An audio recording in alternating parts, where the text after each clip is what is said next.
Every single record here, every single candidate, you're going to find that they have at certain points made mistakes along the way. If they haven't, they've probably never done anything. In my case, I've done a lot of things. I've made my share of mistakes. When I do, I own up to them, I learn from them, and I don't make them again. I want to just follow up to this extent. Can you assure Republican voters, because you say these cases are settled, but in fact the Bernie Kerik case is not settled, there's going to be a trial, a prosecution. Can you assure Republican voters that nothing will come out Absolutely. in the Kerik case, which does allegedly involve links to organized crime, that nothing will come out that will embarrass Absolutely. Republican voters if you are the nominee? It has nothing to do with me. It's been gone over and over and over again. The only way it connects to me is I should have looked into him more carefully when I recommended him. I should have done a better job of vetting him. That was my mistake. I take full responsibility for that. I apologize to the president for it, and it will not happen again. Senator McCain, you will be 72 years old by Election Day. That means that if you are elected, you would be the oldest first-term president in the history of this country. The other day, you suggested that you might only run for one term. Let's take a look. Please elect me for 8 years. I'm not sure that's a vote getter. I'm not sure it's a vote getter. Say, I'm running for an 8-year term. I don't think most people would take that very well. Make that welcome. What happens? Would you? Okay. Let me just ask. Sure, would you consider pledging to run for only 4 years? No, because I think then you're the lame duck. You're quacking on inauguration day. But look, I would point out that when Ronald Reagan won the Cold War, he was in his second term and older than me. I think that's pretty good, isn't it? But look, I've got the vigor. I've been. Everybody's seen me here on the campaign trail. We work 16, 18 hours a day. It's exhilarating. I'm excited, and I'm sure that anybody who looks at my schedule, both in the Senate, but mostly on the campaign trail, I think they'd be very pleased. And look, I'm older than dirt. I got more scars than Frankenstein, but I learned a lot of things along the way. Gentlemen, we have about 5 minutes left. I just want to say I've met his mother. Yeah, my 95-year-old mother. She's got the vigor of all the things we can criticize John McCain on. I wouldn't even go there. I think, having met her. We have about 5 minutes left, and I want to ask you each, it's not a closing statement, but it's the same question for all of you, and we'll start with Mayor Giuliani and work our way down the table here. All the polls indicate that this looks, at least at this point, like it's going to be a Democratic year. To beat Hillary Clinton or Barack Obama, you're going to have to energize a dispirited Republican base. You're going to have to reach out to independents. I'd like each of you, starting with Mayor Giuliani, to tell the audience why you are the best person to be the Republican nominee and to hold the White House for Republicans. Mayor? Because over the course of my career, I've had to take on very big challenges, very big crises. I've been tested. I've been tested by having to deal with these problems, and I've been able to get results that other people weren't able to get. In many situations, it turned out to be where bipartisan compromise had to be worked out. I was mayor of a city that was 5-to-1 Democratic. In order to accomplish anything, I had to figure out how to work with Democrats, how to get things done, how to work with independents, and we got many, many things done. We reduced taxes. We reduced crime dramatically. We reduced the size of government. And most importantly, we took over a city where people were hopeless, and we left with a city where people felt the city was moving in the right direction. Right now, there are people in this country, it concerns me greatly, who believe that this country is moving in the wrong direction. It is not. This country is not moving in the wrong direction. It's a question of leadership. It's a question of optimism and perspective. We need to tackle big problems, and that's what I'm good at. We need to provide energy independence. We have to deal with health care. We have to remain on offense in the Islamic terrorist war against us. I believe I've been tested. I believe I'm ready. And I believe this is the time for the kind of leadership that I can bring to this country. Senator Thompson?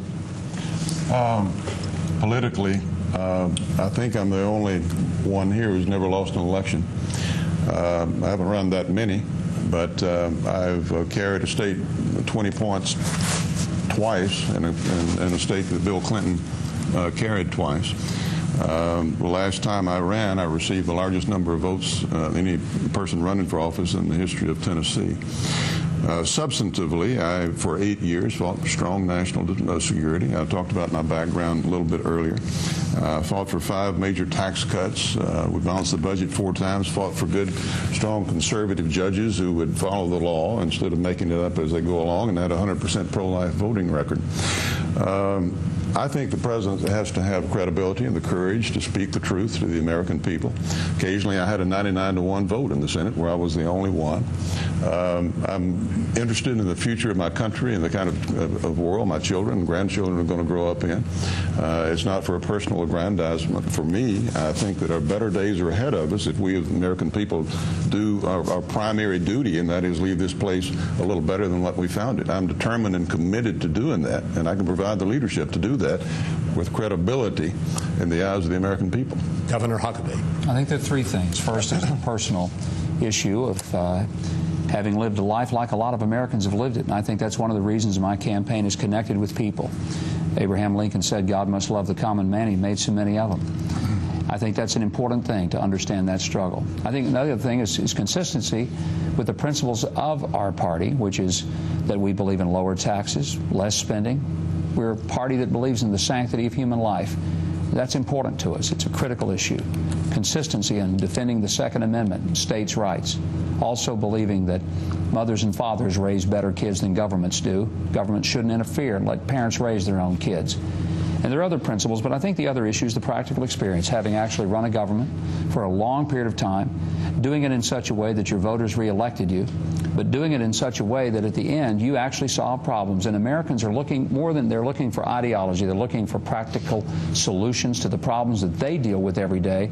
And they'd like to think that someone sitting at that desk is thinking about their problems and not just getting reelected. Governor Romney. Chris, I got into this race because my family told me I ought to, and I agreed with them. I love my kids, I love my grandkids, and I'm concerned about the America they're going to inherit and the America that the kids of America are all going to inherit. And I'm concerned because America is at a crossroads. We face extraordinary challenges, but also great opportunities. There's been more change, and will be more change in the next decade than we've seen during our lifetime. And if America draws upon the strength of the American spirit and the innovative capacity of our nation, which I know how to do, I spent my life doing that, if we fix what's broken in Washington and get Washington to finally deal with the challenges we have, from a comprehensive strategy to overcome global jihad, to becoming energy independent over some period of time, to fixing our schools, to getting health care for our citizens, to keeping our tax burdens down, to protecting our jobs in this country. If we do those things, this country's future will be even brighter than our past. I've spent my life in a place where I've been able to bring change, whether it's the private sector for 25 years, whether it was at the Olympics to help turn those games around when they were in trouble, or as governor of Massachusetts. And I will change Washington to make sure that the America our kids inherit is every bit as great, even greater, than what we received from the greatest generation. And Senator McCain. I believe America's the greatest days are ahead of us. And I think at this time, though, we need leadership. And I think I bring the experience and the knowledge in order to make the judgments that are necessary as we face these transcendent challenges. We're in 2 wars. We face the threat of radical Islamic extremism. We also have to restore trust and confidence in government. That's been badly eroded. And we're going to have to do some work to re-energize our Republican base. And I can do that, too, as well as reach out to independents. My ambition is to make this country safe and keep our future secure. And I'd like to thank the people of New Hampshire for this wonderful experience. Thank you so much for being part of this incredible process called democracy, and this is what it's all about. Thank you. Gentlemen, well, that's it for the Fox Republican Presidential Candidates Forum. Now all of you go your separate ways with just one full day of campaigning left before the first-in-the-nation primary here. Thank you all for taking part in this, and good luck on the campaign trail to all of you. Thank you.